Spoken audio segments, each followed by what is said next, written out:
Yo, what up, everybody? Welcome back to Political Soul Food. I'm your boy Kasaun, and I'm with my homeboy Micah from Harlem World.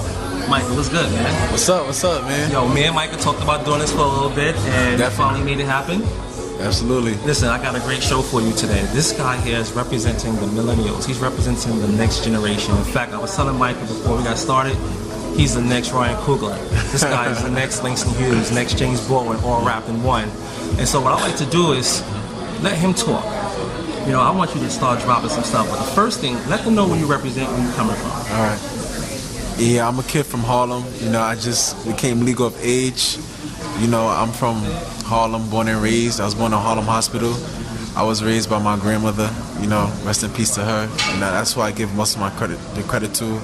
You know, so yeah, I'm just out here. I just graduated college, University of Buffalo, and you know, I feel like I beat the odds already, and I will continue to. This is just the beginning, and there's just so many more obstacles to go. So, you know, I'm very excited about that. Yo, you know, I got a question, and you know, I don't know how you're gonna take this, but when you said you were legal of age, was that like a little wink to the ladies? Yeah. Because you know, when we say legal, what you mean by legal? When I say legal age, you know, that is for the women who are out there, you know, that's like 35 or, you know what I'm saying? Yeah. I don't mind dating, you know, someone older. Okay, 27, okay. You know, my boy's mature, you know, Casanova. Yeah. But, you know, on the real tip, you know, I got Micah here because this guy, you know, first of all, let me shout you out. He's a dean. He's a very young dean, all right? Young for his age to be a dean. But it shows, I think it's a testament to his mindset, to his maturity, and to all that he's accomplished. So let's let them know. So which school you went to? Which college you went to? I went to University of Buffalo. Okay, how was it there? It was a very... It's a little minute from Harlem, right? Yeah, it's like 6 to 7 or 8 hour drive, depending on how fast you drive. Yeah. But on a plane, it's like an hour, 50 minutes to an hour. But that experience was just, you know, it's very crazy. In the sense that, and I'm also very thankful because I feel like it helped mold me into the man I am today. I had to live on my own. Like, to be honest, I wasn't even doing my own laundry in high school to even cooking for myself. Right. And I just had to figure some things out on my own. So I had to learn what can I do to elevate, what can I do in order to flourish, and what was for me and what wasn't for me, who was for me and who was not for me. So I feel like this is something that you could take on into adult world, as they would say, and don't be afraid, because they always make it seem like the next platform is, you know, they say things to discourage you, and I feel like don't be discouraged. As long as you believe in you, stick to your own tuition, you know, cross your T's and dot your I's, and you're gonna be fine, like as my grandma always say. So, you know, that's how I feel. I'm appreciative of the experience. So, all right, so Buffalo. Yeah.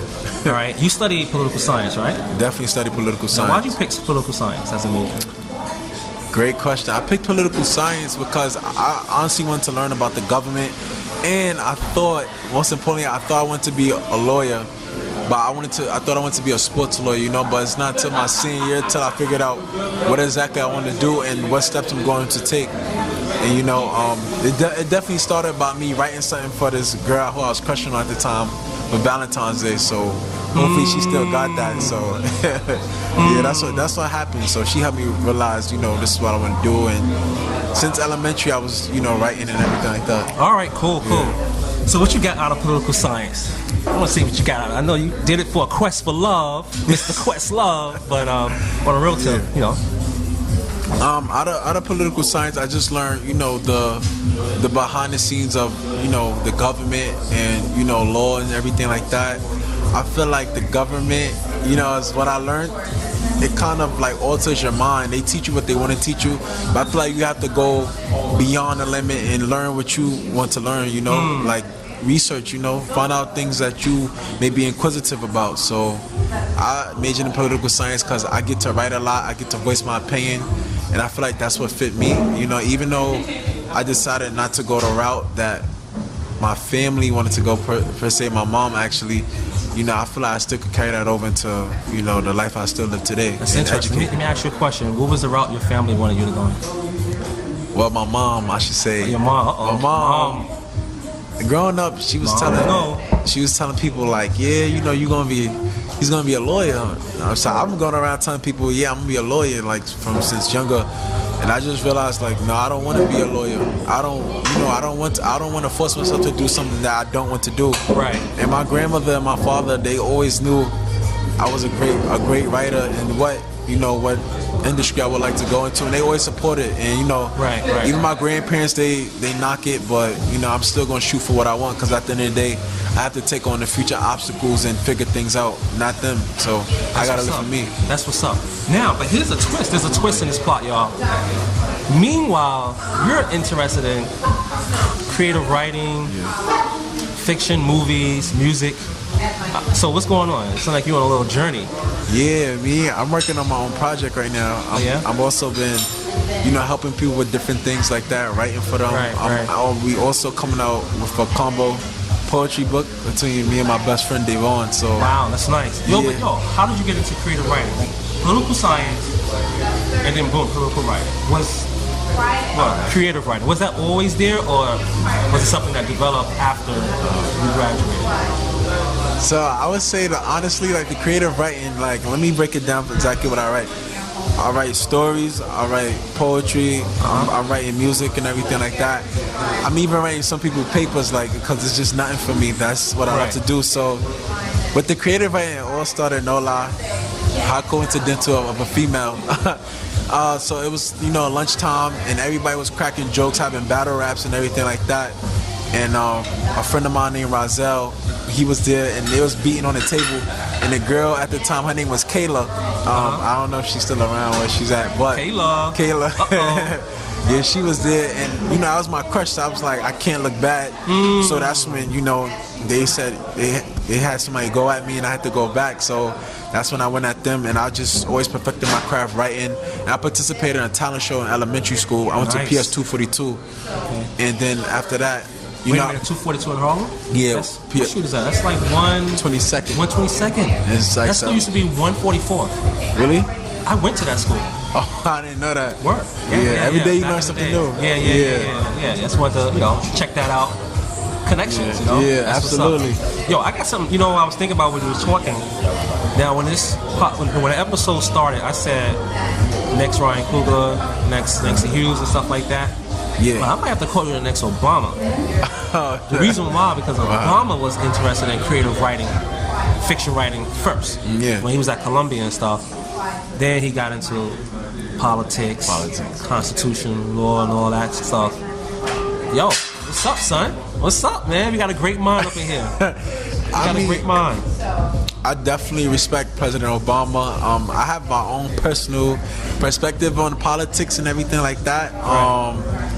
I just feel like after learning about it and what's going on today, I would like to make a change, and I feel like I don't necessarily have to go the political route to do so. I just create my platform.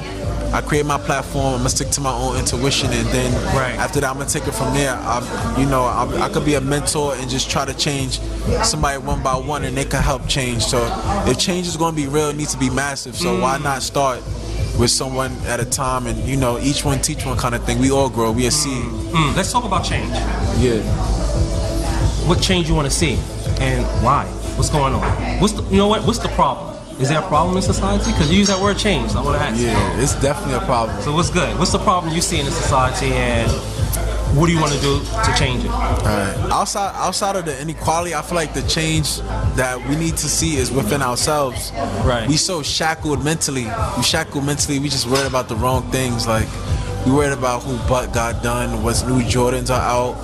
We like just material things. Yeah, we worried about who's beefing with who, but we not trying to figure out what routes to take to get our family out the hood and everything like that. One of my favorite rappers said, "You a king when you can move your family out the hood." And I took that. I was like, what makes someone a king is when someone could do stuff that everybody else can't. So what you could do that everybody else can't is, be the best you could be. Buy a house, buy a car, take care of your family. You can't live right if you're not taking care of your family. Make the people around you happy, So I want to see a change as us being exposed to more. But I know everybody doesn't get the same opportunity in 24 hours. Right. Meaning that you have a kid who's in high school, his mom is strung out on drugs, you know, and he has his little sister. He has to take care of his little sister. Still find the time for him to eat and stuff, provide for himself, versus a kid who has it all. And sometimes it is the same color skin. And most of the time it's, you know, a different color skin, unfortunately. But I feel like the change needs to start within ourselves, and definitely with the cops killing us and stuff. But we've been voicing that for so long. Right. There's still no change. Our president, yeah, I'm not even gonna speak too much on that, but yeah. I feel you. Yeah, Number 45, right? Yeah. So we missed you, 44. Yeah, but so inequality is your main thing, right? And so then you also mentioned like mindset, I guess, like positive attitudes and being aligned with not just material things, but certain attitudes and wealth of information and access to the resources to have a better life, you know, buying a house and stuff like that. And so what are some of the things you would hope to do, like in particular, in terms of like, you mentioned mentoring and stuff like that. Like, you want to make change through your writing, through your movies, or in what way? As a dean, like, what's your ultimate goal in making change? My ultimate goal of making change, if you want to make a real change, it doesn't happen overnight. Right. So my thing of making real change is going to be however I could voice, you know, my message to people, whether it's through writing movies. You see Black Panther just came out. Right. Black Panther was awesome, you know. I feel like you could definitely voice it through entertainment, you know? And voice positive things and just show, even post pictures on Instagram or whatever, Facebook, show like the positive things of life, you know? Show you on vacation, show you, you know, with your new house and everything like that. And you know, people always want to show things but don't necessarily give advice on the steps to get there. So, you know, I feel like, well, my personal thing, I'm going to definitely use writing, you know, because that's my strongest passion. That's what I have a thing for. So, and definitely mentor kids. I always talk to my little brother. And the How old is your brother? My little brother's 14, about to be 15 this month, actually. Yeah, and I have another little brother, but he's 1. So. Oh, okay. Yeah. You have things laid out for him when he's up. Yeah, definitely. So everything I'm working on is not just for myself. Right. It's for, you know, my siblings and my future family, whoever my wife would be, my future kids. And, Queen, right? Yeah, everything like that. No doubt. Yeah. Cool. I want to talk about your writing. Who's one of your favorite writers or artists out there? My favorite artist. Oh, my favorite writers. My favorite artists. I definitely like Nipsey Hussle. Okay. I like Kendrick Lamar, J. Cole. I definitely like Drake, Meek Mill, definitely. Why? I feel like, or lyrics, message. I definitely, you know, they messages that they send through, you know, and Drake is definitely the beat and the vibe. I even like A Boogie. Word? Yeah, I like A Boogie. You know, Dave East, a lot of underground artists and everything. Let me ask you about Drake though. Some people be like fronting on Drake, you know. They be like, no, he ain't really singing and saying nothing. What's your take on Drake? Is it like, you said vibe? I can definitely feel you on that. He had some stuff that I saw this Facebook video, and it had guys on the low dancing to Drake when the girls weren't looking. It's like, oh, you fronting. So what's your thing with Drake? My thing on Drake, I feel like if you listen to the old Drake and even the new Drake so far going, Drake, they say Drake can't rap. He's an artist. He raps and sings. He spits, and when he spits, he's saying a message. He talks about you know, his family, his love life. Right. I feel like I definitely can relate to the love life part. You know, but personally, I feel like Drake is saying a message, you know, and he's giving that feel-good music. You want music to be universal, because the more universal you are, the more money you can make, and just not outside the money. That's a good point. Universality. Just even outside the money, you touching people worldwide, so that's a great feeling, not just local, you know. So I think Drake is conveying great messages throughout his music, and he's giving you music that you can bump to. You want to make Snapchat videos to and everything like that. That people, grandmothers can listen to, kids, moms, dads. You know, my grandmother that's still living, she's 57. Wow. She listens to Drake, so yeah. Let me find. Yo, Drake is popping. Multi-generational. That's what's up. Yeah, definitely. So, all right. So we got your artists. Any writers out here? Any writers? I like Tyler Perry. Okay. I like, oh man, So why this guy who wrote Get Out, Jordan Peele. Oh, Jordan Peele. Now, Get Out was hot. Jordan Peele, yeah, Yo, he that joint was inspired hot. me. Yeah. Yeah. Yeah, Jordan Peele inspired me. Really? For real, yeah. Wow. I was very impressed by Get Out. Wow. What do you think about the movie? Like, Get you Out. think there was a message in there, or was it just entertainment, or was it just a horror flick? Yeah. What's your take on it? I feel like it wasn't a horror flick. I feel like it was suspenseful more than anything.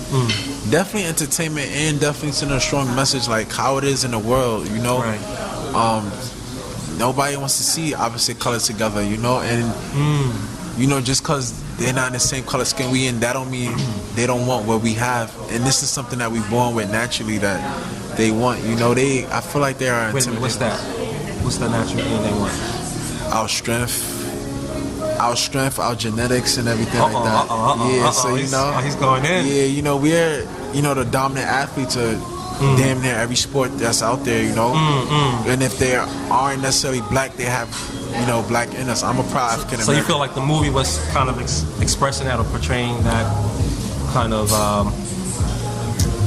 desire in society among the ethnicities, or? Absolutely, I do feel like that. That's real. I mean, yeah, that's real.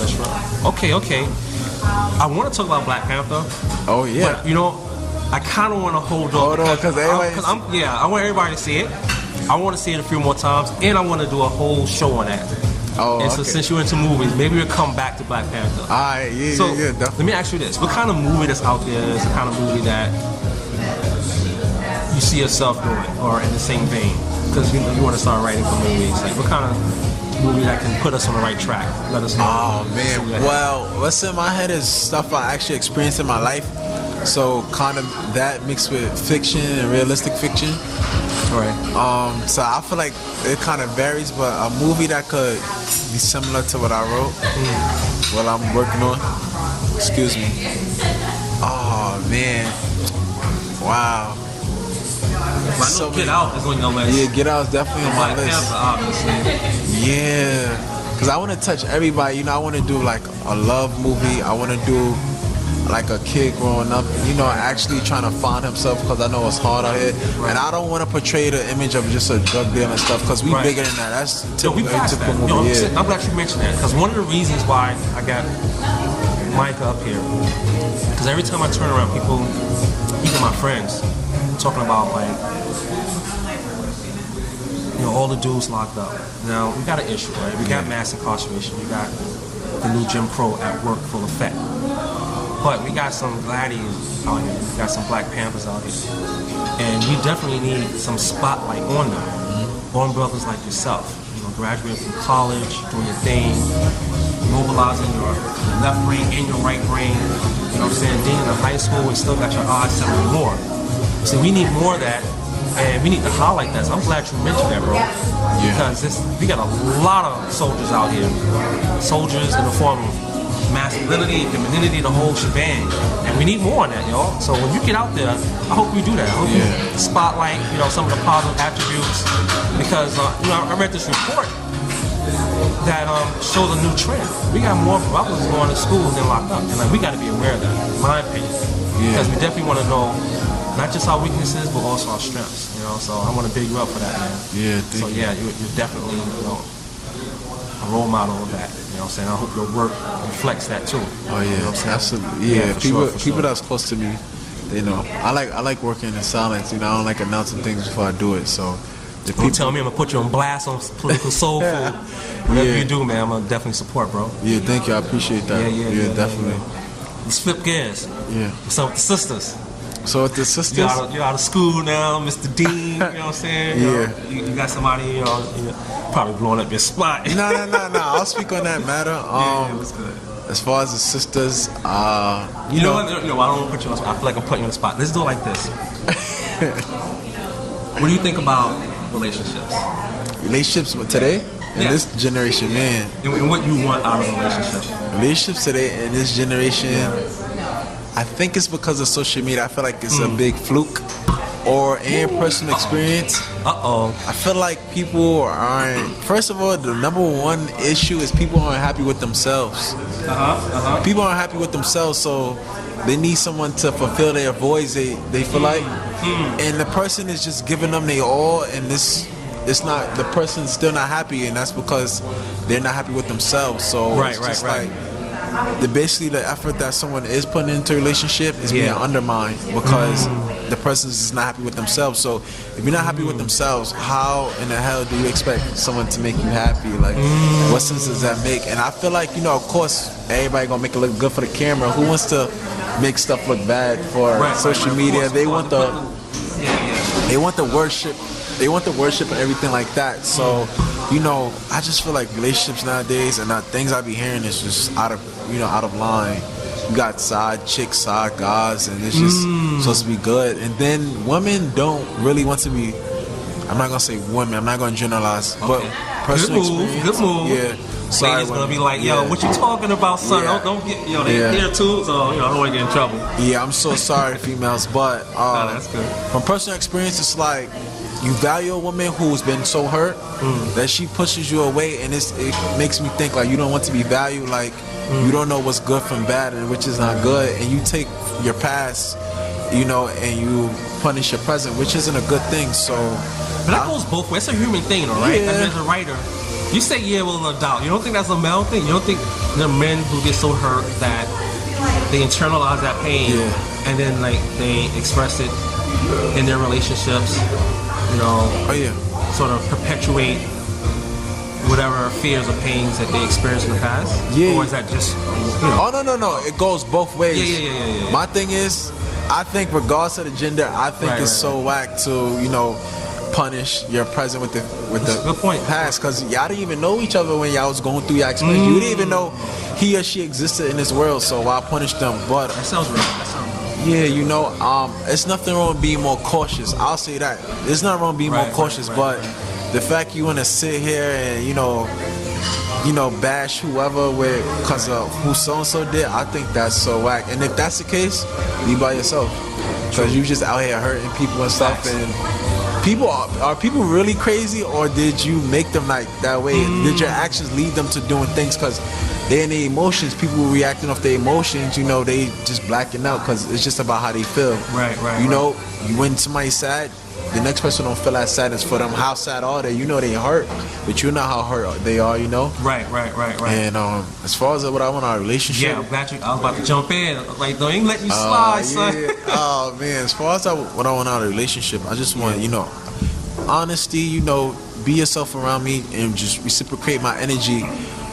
People, and I just want to give my definition of cheating. I feel like what you won't do in front of your partner, that's cheating to me. So, but I just feel like, just give me honesty, reciprocate my energy. I'm going to give you my all. We're not doing 70-30, we're not doing 60-40. And just because you're a woman, don't think you're not equal, I'm going to get my ducks in order for you. You get your ducks in order for me, and our home is our kingdom, and that's our peace, And if somebody could, and intervene in our kingdom, then that's not really our kingdom and everything like that. And if someone can take you, then you're never mine, because what's mine is mine. I earned it, so it's mine. You're dropping some deepness. Yeah, man. Some facts. Trying to build a kingdom with the queen. Yeah, definitely. So, just always, and what you want, make sure you're giving it too. Don't have to be one-sided, because that's not right. They human just like you, so that's how I personally feel. But things change though, so I don't know. Everybody living life how they want. I know what I want and I know what I don't want, which is why, I'm gonna just, Yo, you getting some shout outs out here. So somebody was like, yes, preach self-love. Yeah. Self-love is real. Nah, it is real, because it's like how someone could do so many things for somebody, and they think something's wrong with them, but it's really the person not happy with themselves. Right. That's what it really is. They doing everything in this. They exerting so much energy that they burn themselves out trying to make the next person happy. So I feel like make sure that person, you got to know everything about them. Know their friends, their background, their home come to. and who you with is a reflection of you. I don't care what nobody say, because when you looking for an outfit, you want to pick that best outfit. Why? Because you want to look nice, right? So your boyfriend or girlfriend reflection of you regardless of what you say. Oh, that's you with that person? Wow, I see how now, you know, I kind of see why we didn't work out, you know? Right. But that's what you're content with, that's fine, but don't try to come back my way. Okay. Question now for you is, where you see yourself in 5 years? 5 years. What do you want in 5 years from now? Quicker than 5 years, but we gonna do 5 years. I see myself definitely having my house that, you know, I dream of. I definitely see myself, you know, working towards my own production company. Definitely. I definitely see myself investing. I want to invest in something called FST. FST, what's that? Which you know is inspired by my grandmother. She always used to preach to me about how families should stick together. So FST would be families stick together. So any problems and everything like that they have, and we would counsel them and just, you know, have recreation, you know, activities for them and just provide annual trips. And I want to do 2 dinners out the month on Sundays, 2 Sundays, like maybe that first Sunday and that last Sunday of the month. Wow. You know, have Sunday dinner for families, and we just going to do it like that. And I also see my friends. I love my friends to death. Those are my brothers. I definitely see my friends, you know, winning too. Whatever they want to desire, I know they're going to conquer. And I'm definitely going to support it and try to help out as much as I can. But I just need to make sure that first me, that I have everything together, because I can't worry about the next person when my stuff is not together. And my family is going to be great. Our family is going to be great. And I know because my work ethic is out this world.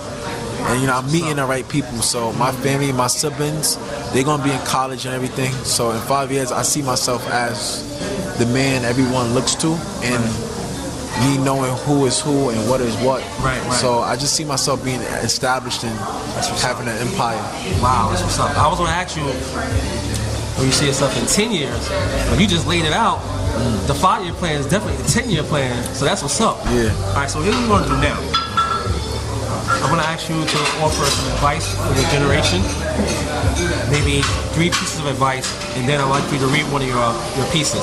All right. So cool. So we got the young fellas and brothers, young sisters out here coming up. You know, they're not sure about school, they're not sure about themselves, similar age, you know, probably didn't have the same resources or probably share the same kind of mindset you have to keep, you know, pushing and pulling, trying to make it do your thing. What you got for them? My first thing is stick to your own intuition. Know what you want and don't want, because you trying to follow whoever, you gonna follow the wrong crowd and probably be at the wrong place in the wrong time. And that could be a downfall. There's so many people in this world that can, you know, relate to that matter, you know. I have family members that's like that. So always stick to your own intuition. I want to clear this up too. The sky's not the limit. It's just a view. Why you can't go out of space? Why you can't go out of space? You know, so Toast to that. Yeah, always keep that in mind. That's what's up. Toast to that. Yeah, you know, you got me feeling like a pastor right now, but amen. This is stuff that I've learned. So, you know, sky's not the limit. It's just a view. Go for what you want, and you know, you gotta believe in yourself. You know, law of attraction, definitely believe in that too, because law of attraction is basically what you put in, you will get back.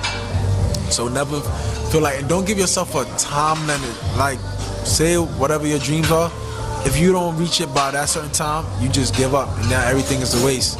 Don't do that. You know, it's never too late. It's never too late. I'm sure you always hear success stories about people who done turned 48, 50. I read the story of the CEO of Amazon. I read the story of J.K. Rowling. She wrote a lot of stuff about Harry Potter and stuff. Right. Billionaire woman. You know, things like that. And my last advice is, what should have been my first, is put God first. Always keep positive people around you.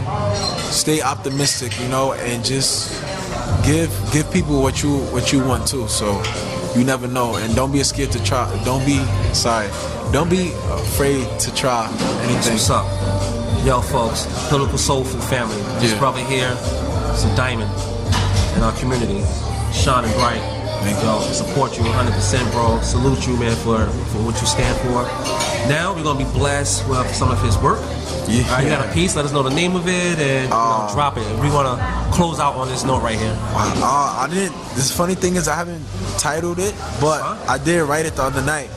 It goes, My current 9 to 5 wanna fire me. I don't want another 9 to 5 to hire me.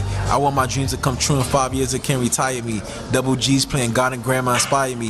I feel like I'm falling under but I climb high in the light I see. They trying to lock me down, no shackles on my feet. Success is right there, I feel it in arm's reach. So when I'm back against the wall, I still stand tall. I trip up but won't dare ever fall. Once you lose your mental, you lose it all. Grandma said you a man, don't panic. But my heart stopped hearing shots louder than a cannon. I just want the riches, give a fuck about companions. No kids, but I hustle cause the bill's so demanding. Went to a table full of food, but they treated me like they were empty-handed. So I learned to survive in the jungle. I won't drown, even in the middle of Atlantic. Even before I touch down on this planet, my future God planned it. My foundation gonna grow, that seed I done planted. Take my opportunity, I don't know if I live for more chances. Yo. Fire, son. Yo. Soul food. We out. Peace and love. Peace.